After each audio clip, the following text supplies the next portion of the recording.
This is your host, Pretty Guardian, and we are back at it again with another Mobile Gaming Mondays video. This week, looking at the game Dragon Raja.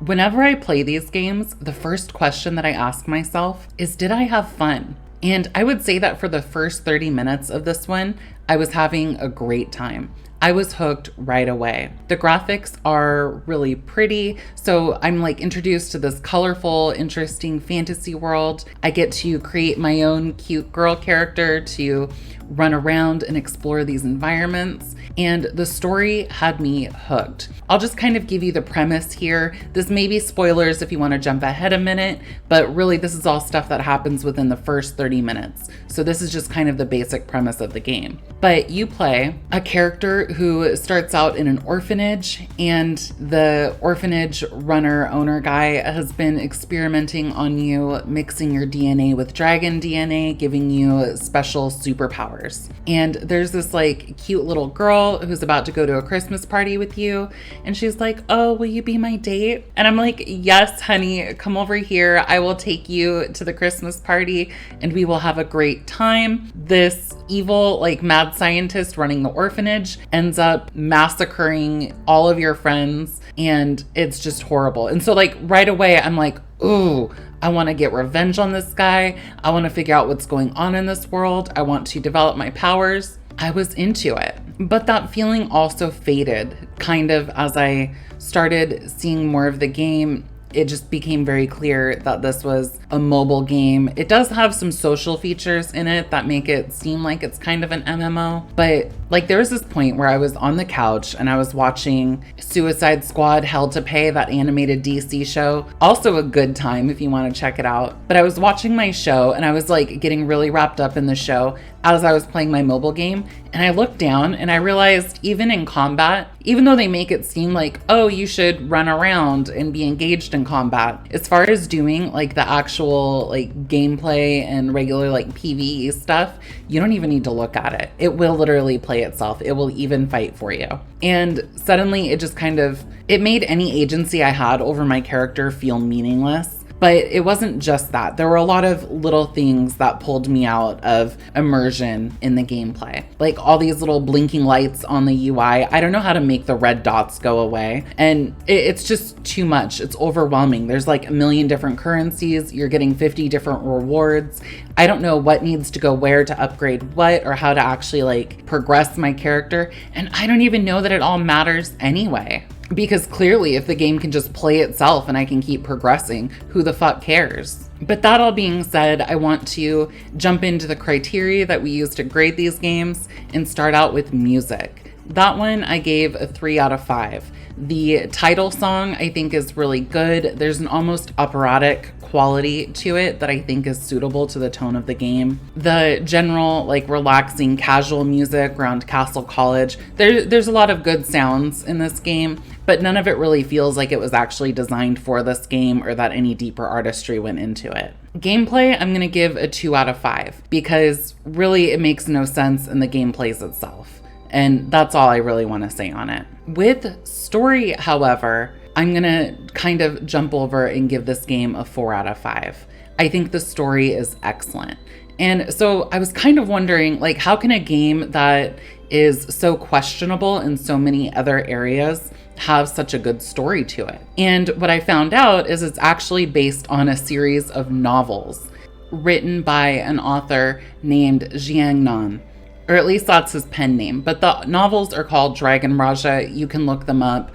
I think that there's about 6 of them in the series so far. There will likely be more. But you can tell that this game is pulling from very rich source material. So definitely worth playing in that aspect. Although I do think a lot of the negatives will very quickly outweigh the story. Even in just the story aspects of itself, the translation is not very good. I would actually say the translation is a little bit worse than Exos Heroes. They say a lot of statements that don't make any sense. There's a lot of verbiage used that doesn't really make any sense. And it just kind of makes me wonder if maybe the stories written in Chinese would be better presented if they had been translated appropriately. Then that brings us to the cash shop. And so this one I had kind of a hard time scoring because I really don't even know what the premium currency in this game is. They do bombard you with rewards, so I imagine that as a free-to-play player, you can probably get a lot out of this game, but it's hard for me to really say because there's just so much that they give you. And at a certain point, it all just feels not just meaningless, but worthless too. And so when I jump into the cash shop, I do see a few good things. For example, they have a lot of sales, stuff that starts at 99 cents, $1.99, $2.99. Very easy price point to jump into this game at. Although the rewards that you get for those, like I said, do seem meaningless, do seem worthless. And so when I actually started looking up the conversion on their premium currency, it does seem like the stuff that's worth having is either expensive AF or it's hidden behind gacha mechanics. So it does seem like this game is geared more towards pay to win type players. They want to get those whales in the house. And so for that reason, I gave the cash shop a 3 out of 5. I was pretty close to giving it a 2 out of 5.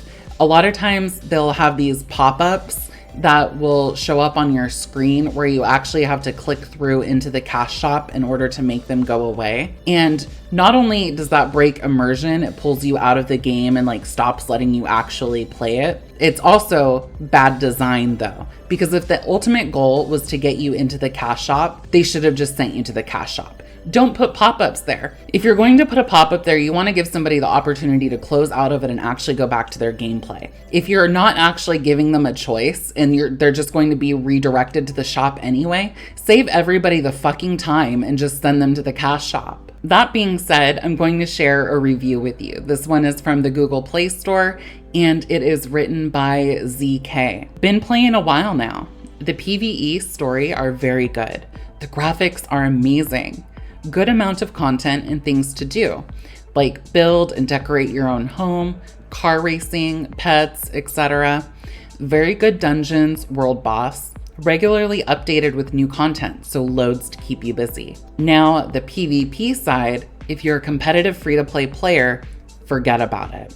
If you're a competitive dolphin, forget about it. Unless you're a deep blue sea whale, you don't stand a chance. It's very pay to win. Easy 5-star game if less pay to win. They gave it a 4-star. I think it was kind of a generous review.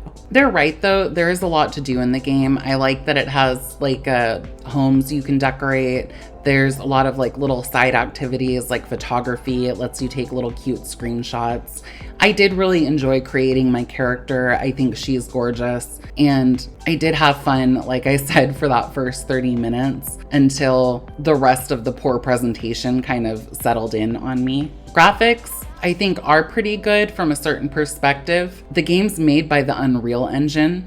And I know for a lot of people that doesn't really mean anything, but their graphics from basically everything I've seen done in the Unreal Engine, whether it's Fortnite, Overhit, Dragon Raja, they all have this almost claymation sort of quality to them where they're detailed, colorful, vibrant, okay, but there's a certain flatness or sheen. I don't exactly know how to describe it, but it ends up making a lot of the assets feel very generic for me. And in general, it's okay, but there are specific things like the hair. That looks like some sort of clay wig on her. It doesn't look like hair at all. And so there's a tremendous amount of detail that's not just detail, but charm that's lost on games like these that are done with the Unreal Engine. And I don't know if that's specifically to do with the engine, but I do see it as a reoccurring theme with games that are made with it. So I'm just pointing out an observation. To run through all of our scores again, we have music 3 out of 5,